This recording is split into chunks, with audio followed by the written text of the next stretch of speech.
Don't look at their words, look at their actions. If there is one thing the mainstream media likes to do more than anything else, the media likes to talk. They like to virtue signal. They enjoy putting a nice fresh coat of polish on the turd. If we were to believe ESPN, we would believe that ESPN is the proud home of women's sports. We would think that ESPN is atoning for their past transgressions of mythical misogyny by finally giving women a chance. ESPN makes it a point to make their audience believe that they really care about women's sports. They really value it. They set aside an entire month. They call it Women's Appreciation Month, or maybe it's called Women Empowerment Month, something like that. It doesn't matter what it's called because it doesn't mean anything. During this special month, ESPN celebrates the real women like Leah Thomas. Ooh, what a special woman. Leah is the first transgender champion in NCAA history. What an accomplishment.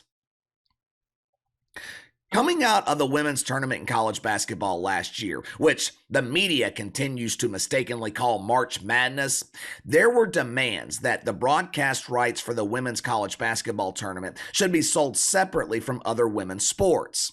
Dawn Staley at the time claimed that women's college basketball was in high demand.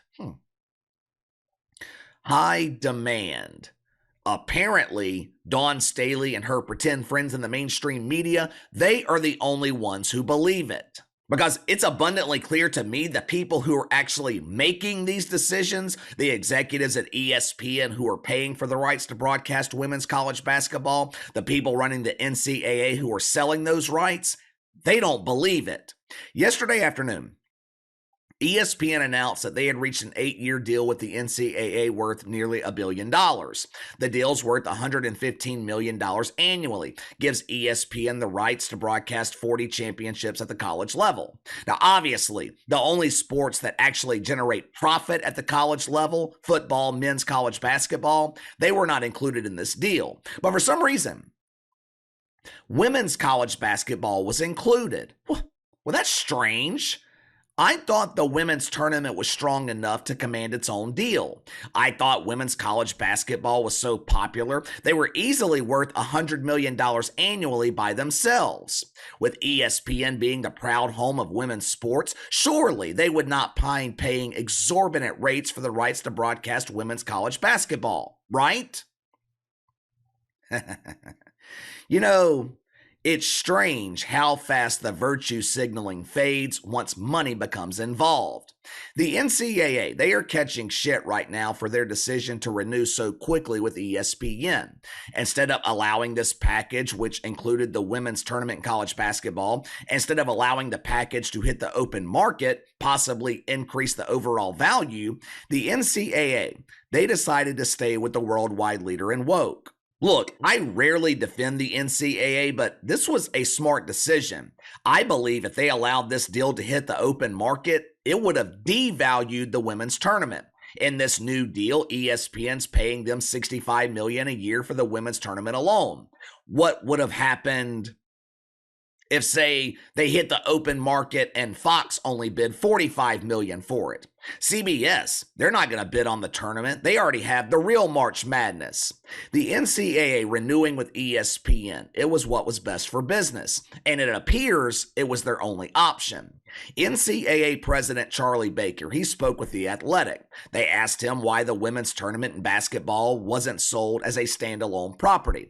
Mr. Baker, he claimed that the NCAA had informal conversations with other television partners, but ESPN was the only network that was constantly enthusiastic and engaged. Now, I'm just reading between the lines here, but it seems to me what NCAA President Charlie Baker is saying here, ESPN was the only television network that was showing true interest.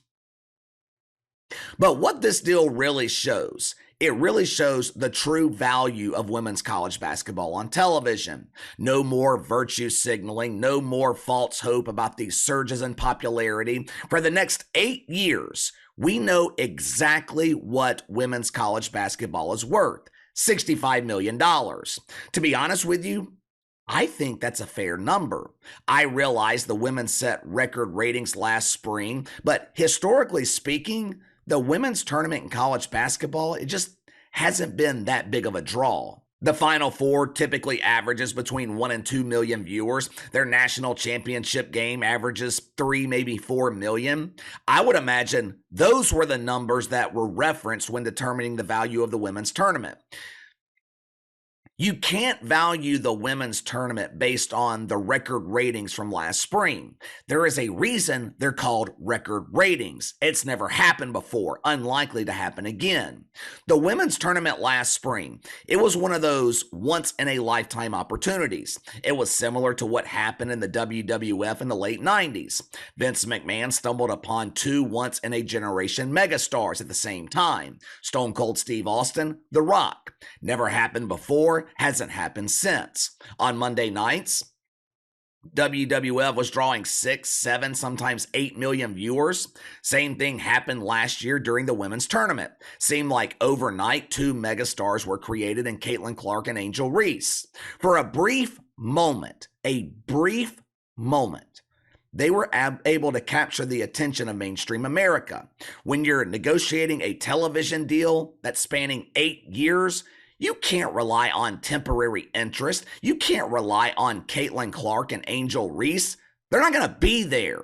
When this deal goes into effect in September, the two stars of women's college basketball, they might have, one more season left until they're forced to enter the place where basketball careers go to die, the WNBA dump. When negotiating the broadcast deal, you're relying on historical averages to determine the true value.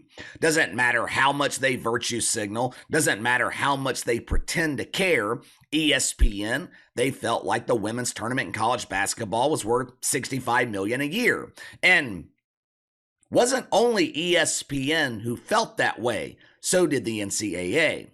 Just for comparison purposes, Apple, they value Major League Soccer at $250 million a year. The WWF airs 2 live shows every week, one on Monday nights, the other on Friday night. Friday night show, NBC, they value the WWE on Friday nights at $287 million a year.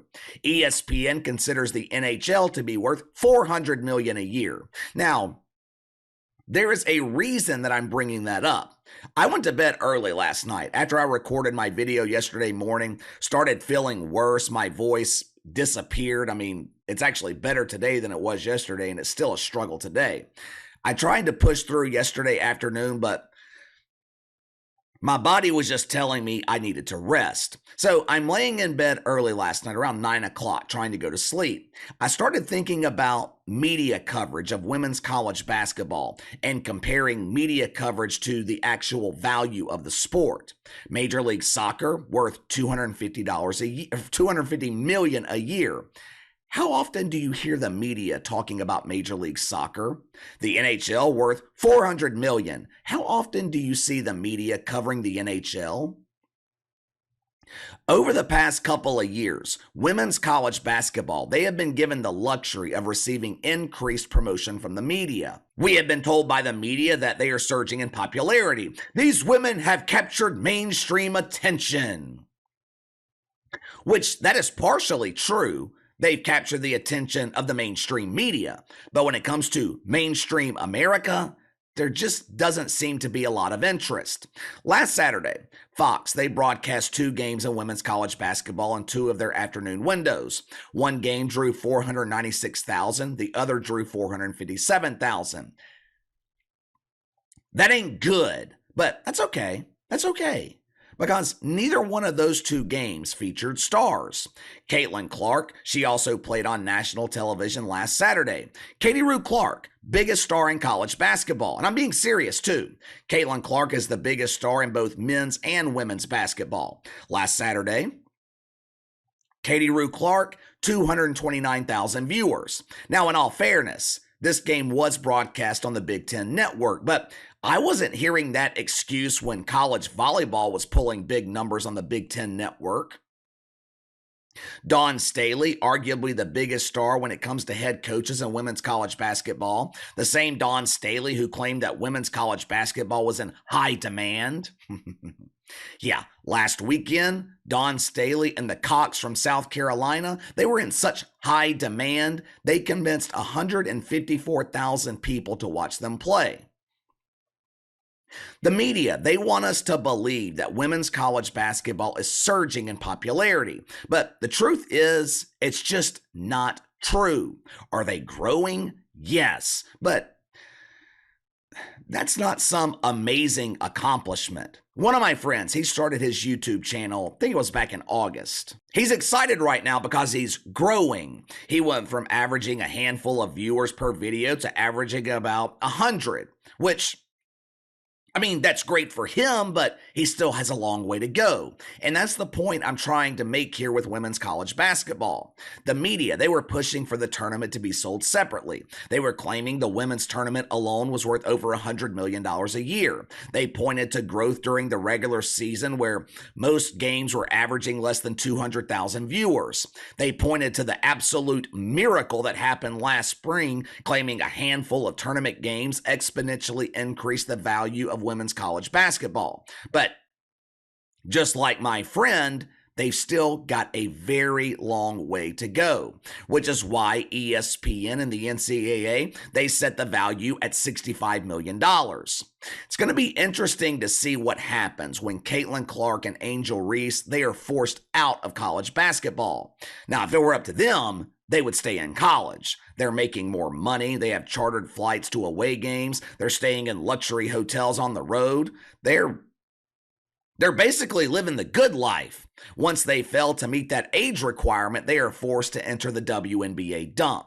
Whereas you guys know they'll be paid minimum wage, they'll ride public school buses to away games, and if they're lucky, the cardboard box that teams rent while they're on the road will have a roof on it. When you think about it, this is a lose-lose situation for everyone involved. ESPN loses all of their star power for the women's tournament, and these two young women, they go from the pinnacle of success to complete anonymity. They go from having their highlights go viral on social media to people completely forgetting about them. There is a reason Caitlin Clark, Angel Reese, they are hesitant to leave college. They know the grass is not greener in the WNBA dump. Hell, the dump, they don't even have grass, just overspilled sewage that they call mud, but the rest of us call it shit. But give me your thoughts. After all the virtue signaling, after all the claims that women's college basketball is a valuable television product, both ESPN, the NCAA, they set the value at $65 million.